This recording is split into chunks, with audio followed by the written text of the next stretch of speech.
BMW Motorcycle Owners of America present the Short Wheelbase Podcast. With members in all 50 states, Canada, and across the globe, the BMW MOA invites you to ride inspired. Learn more about membership benefits, including roadside assistance, tire hazard protection, and more at bmwmoa.org.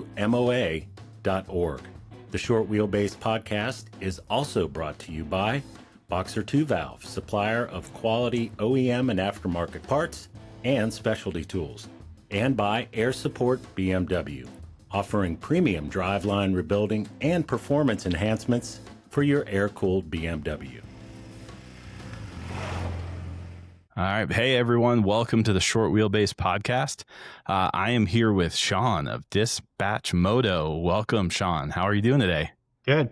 Happy to be here. Cool. So a little background, guys. I met Sean, I don't know, probably 2-3 years ago now on ADV Rider. He was, kind of hopped on there, started posting some pictures and some questions about an R75 that /6, right? An R75/6. Right. That he was building, needed some advice, needed some parts. We started exchanging messages. I sold him some parts along the way to get the bike up and running. And yeah, honestly, around the time that you jumped on ADV Rider was kind of the time where I started Airhead Misfits. It was kind of just kicking off, and Darren had kind of just started talking to me about doing the Short Wheelbase Podcast, and he was asking, start thinking of guests, get a list of people you want to chat with. And honestly, Sean, you've been on my list. You've been at the top of the list for ever since then. And, schedules and timing and all that kind of stuff just kind of kept us from chatting. But here we are finally today. So what I want to do today is talk to you a little bit about Dispatch Moto, check in with you on that R75/6. But before that, I kind of want to step back and get, what is your Airhead origin story? Sort of what got you into motorcycles and eventually into Airheads? Yeah, great question. So I've always been like a BMW car guy. I've had multiple E34s, which are 5 Series from the 90s. Nice. I still have a 1989 535i with a turbocharged engine in it. That thing's a blast. But as that became my profession, I started working at a shop. I got more and more tired of working on cars, right? And my boss at the time had about 10 motorcycles. And, just watching him work on bikes seems so much easier than working on a car, It's everything's right there. So he kind of convinced me to get a bike. I say bike. My first bike was a 1974 Peugeot 103. Oh, basically very cool. A little 2-stroke 49 cc pedal start. Kind of cafe'd that out, and then the next bike was a 1972 Honda CB175, which, if you've seen the DGR video, it features that one a lot. Yep. And then in 2018, I was debating. This came up. I was like, I want a BMW motorcycle, right? So I was debating between an Airhead and a Flying Brick, a K Series. Mm-hmm. And I ended up finding a K100, a 1985 K100 RS. And I ended up buying the K100 just because those come up so often and they're so cheap. Yeah. Airheads are so hard to find under $500. And that was like kind of my budget, for a BMW bike. So, so it wasn't until 2022 when I bought the R75, I found that deal. I think I bought it for like $600. Mm-hmm. And it was the 1974 R75/6. And, that's kind of where it started. Yeah. Yeah. So that's what got you into it. And for folks who don't already know, Sean runs a YouTube channel, Dispatch Moto, which we'll talk about more in a second. But if you're interested in kind of learning more about that bike and that build, that's kind of where you can find out more about that, which kind of segues nicely into Dispatch Moto. Tell me a little bit about what got you started with that, and sort of what's the idea behind it? What's the concept behind it? And what do you have going on with it right now? Right. So I guess how I started doing that was I had a YouTube channel previously that I would go out. This is 2019. I would go out and talk to people, strangers on the street, and find connections that way and interview people.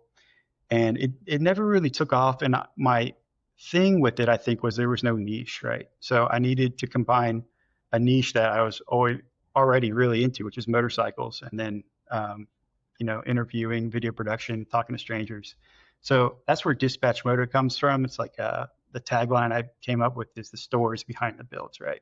Mm-hmm. And the whole idea about Dispatch Moto was to travel to shops or even just people that have stories about bikes and just talk to them and interview them.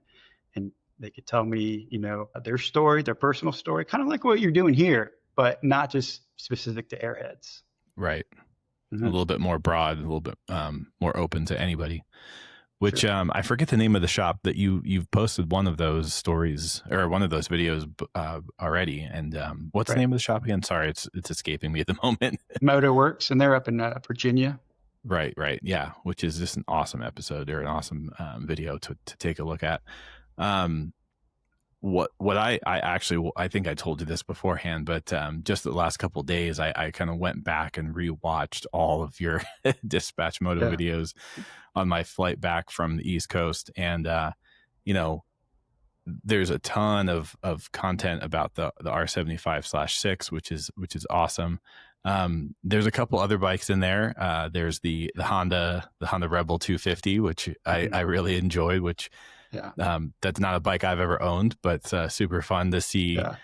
I think what I really appreciate about the videos is just your whole DIY attitude towards all of it, right?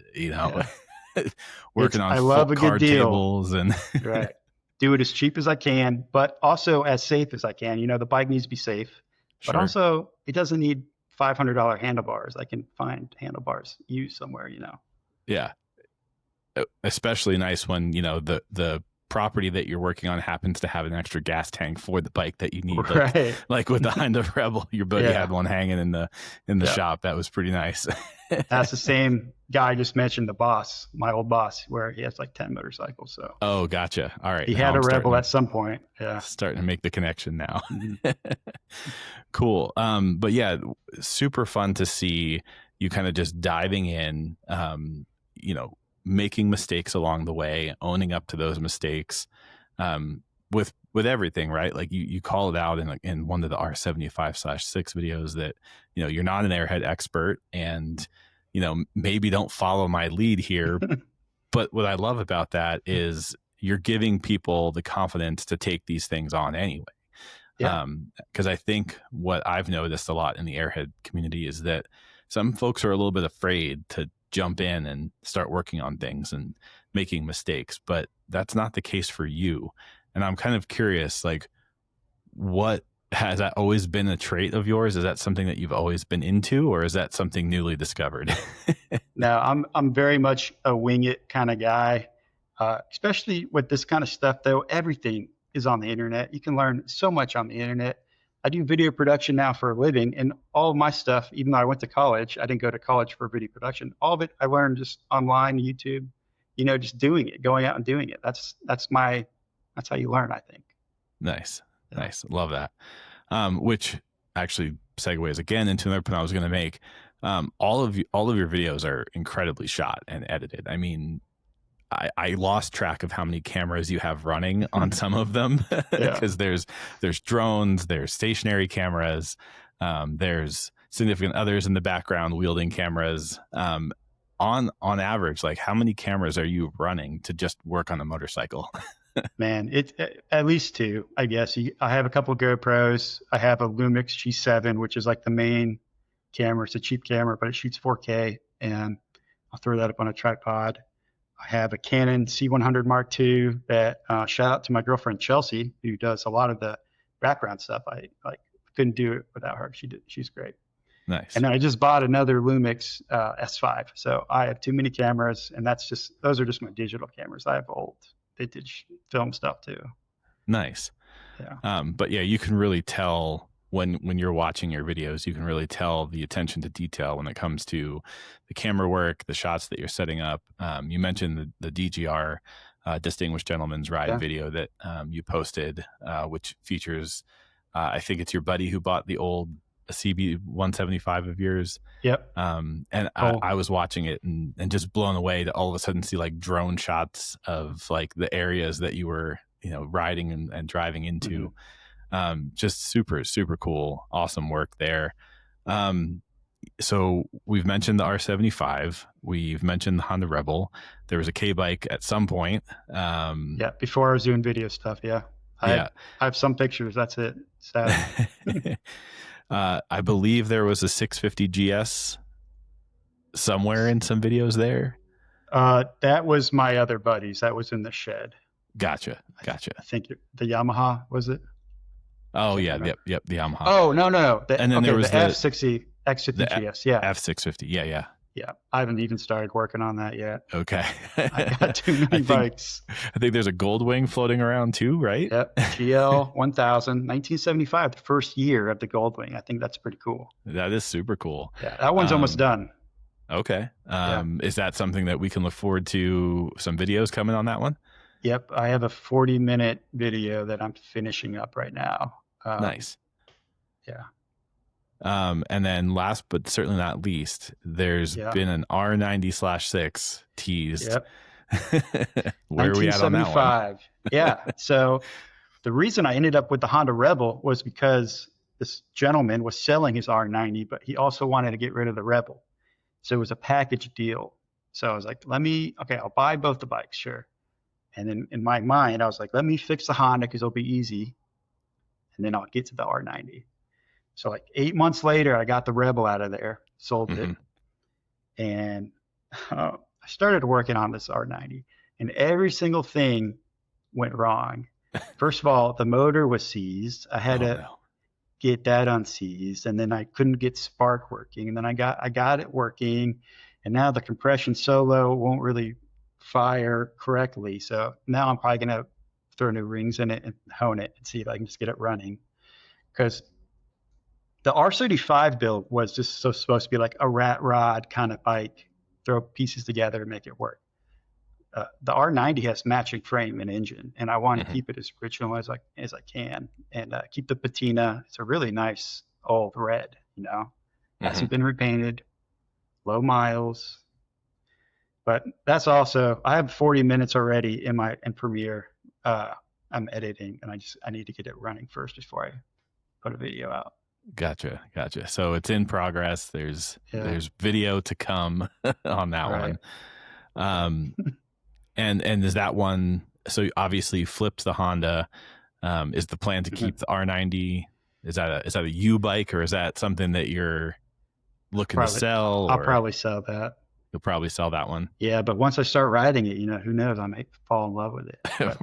The R75, that's probably a forever bike, honestly. But R90 will probably be sold. Yeah. Gotcha.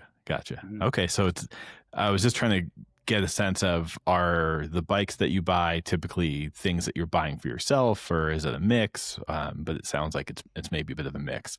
Yeah, it's a mix. If I see a good deal, it's just like, it's so hard for me to pass on a good deal, I'm buying another bike this weekend, which I probably shouldn't, but the girlfriend said it's okay.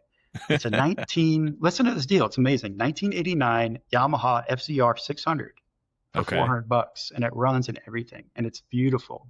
I'm like, this is a $2,000 bike. I can't just not buy it, So that'll be another video at some point. Another video for that one. Yeah. Great.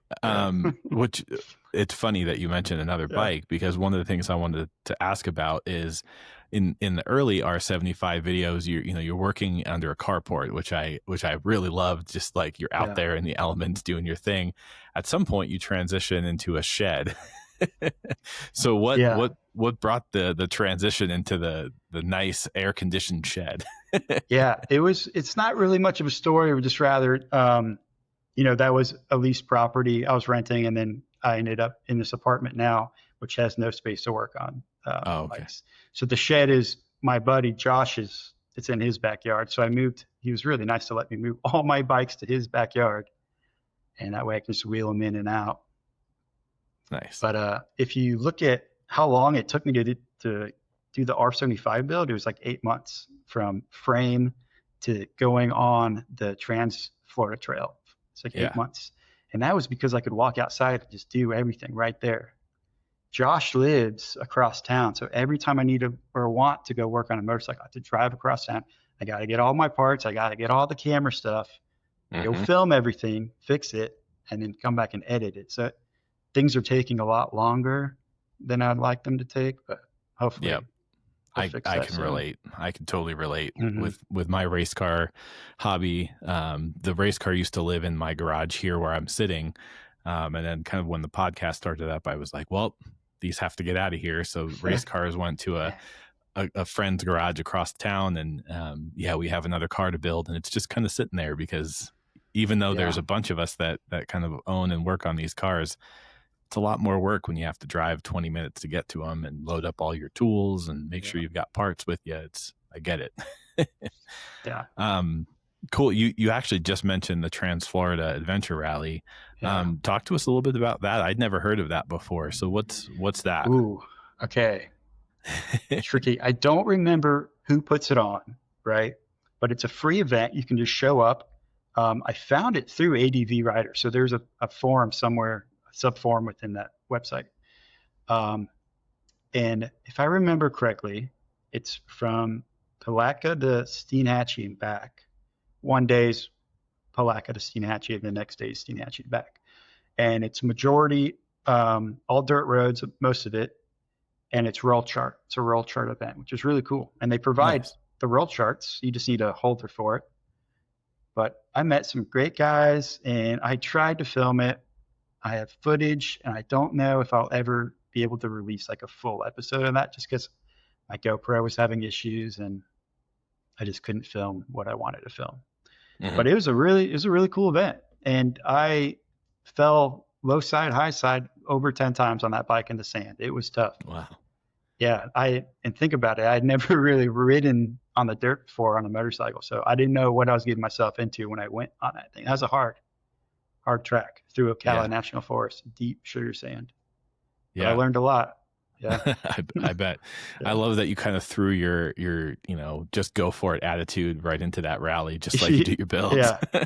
Otherwise, I'll be thinking about it like, man, I don't know if I should go do this, and then I'll miss the event. I met some really cool people. I learned a lot, especially riding styles. So it was worth it for sure. Did you learn anything about the bike in terms of like things that you now need to change or want to change to be able to tackle stuff like that? Oh yeah, good point. Yeah. So the first thing I learned was just how to ride on sand and all together, that was an experience.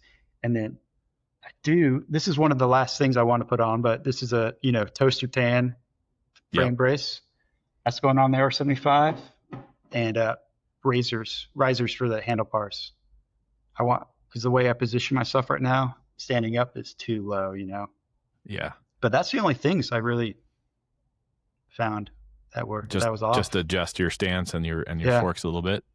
Yeah, I can't be picky with a 50-year-old bike that wasn't meant to go off road in the first place. It's true.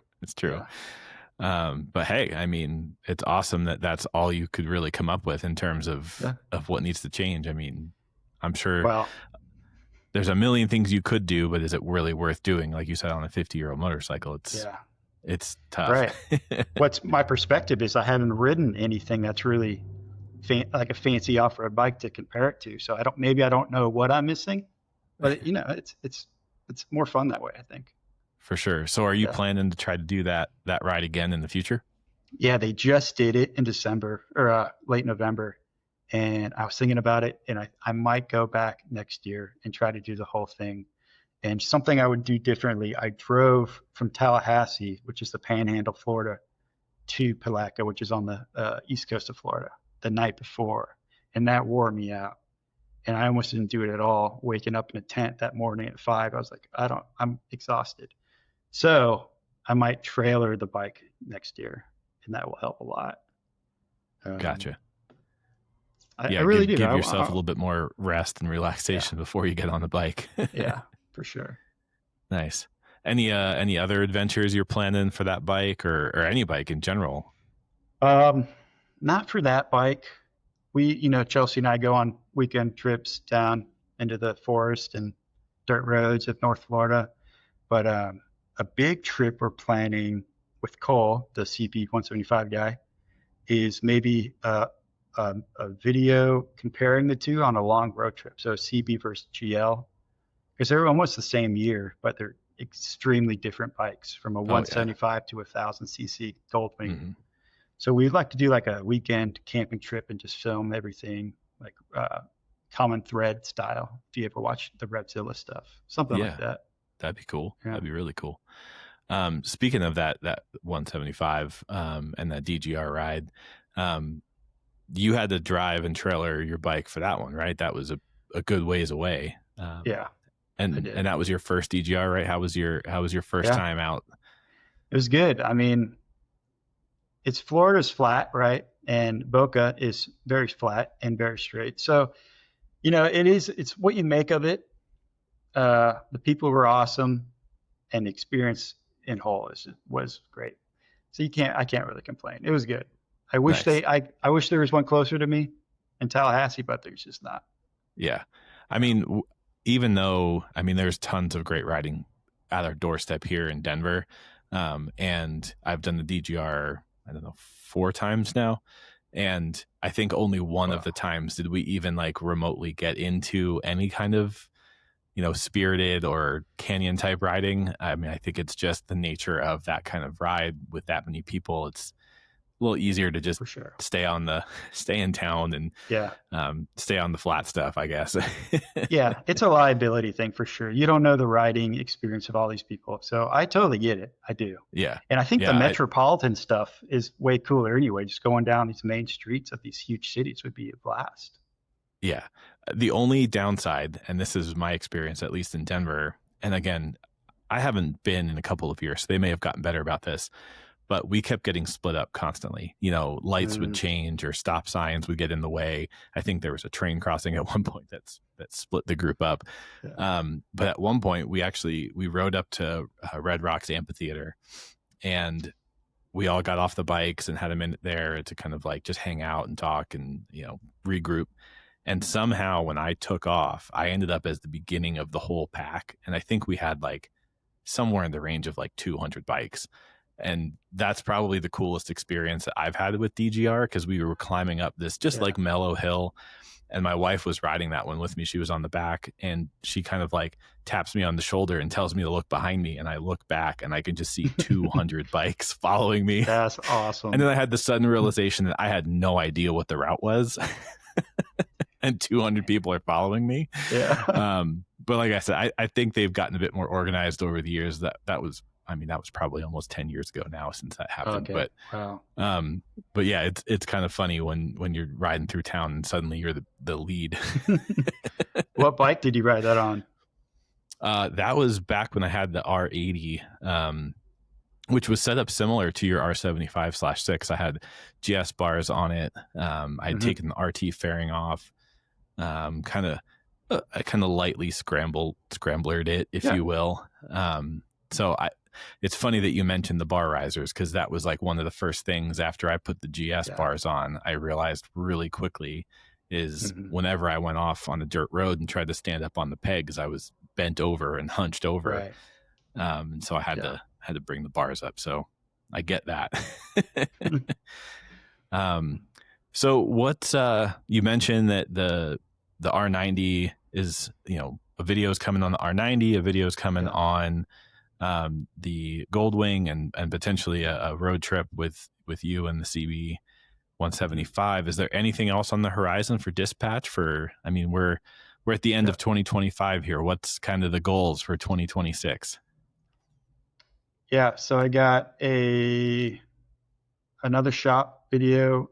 I'm just waiting on approval. I sent off to the guy to review it, and that'll be posted probably this week. I have a more in-depth interview with Cole and his CB, going over all of this stuff with this bike. And I think 3 shops lined up to go and talk to. Yeah, finish the R75, finish it, right? I still got a couple handful of parts to put on it.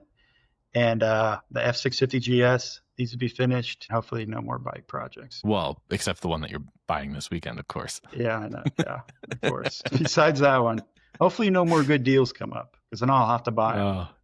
Yeah, I don't know. I mean, the market, and at least for us out here, it seems like all the prices are going down. Oh I yeah. keep trying to Yeah. talk myself out of things. Yeah. Cool. Well, that's kind of all I had to cover. We covered all your Airheads. We covered all the other bikes that you've got. I'm trying to think if I missed anything. Checking my notes here. I don't think so. Anything else you want to chat about before we kind of wrap this up? No, I don't think so. It's all good. Yeah. Yeah. Thanks for having me on here. This is awesome. Yeah, of course. Folks, I'll make sure to throw a link in the description for Dispatch Moto's YouTube channel. Do you have a website as well that I could throw down there, or No, maybe just an your Instagram? Yeah. Cool. Yep. So check out Dispatch Moto. I'll put the Instagram link there too. And hope everything goes well in 2026 for Dispatch, and I'm looking forward to some new video content. Cool, man. Appreciate that. Cool. Yeah. Well, that's all we got, folks. Don't forget to like and subscribe, and safe riding, and we'll see you on the next one. Thanks for joining us on the Short Wheelbase podcast, presented by the BMW Motorcycle Owners of America. To join the club, visit bmwmoa.org. You can find full-length episodes of the excerpts heard here on the Airhead 247 podcast. The Short Wheelbase podcast is produced and edited by Nick Malozzi. Audio segments by Jeff Glover. You can check in with Nick at Airhead Misfits on Instagram.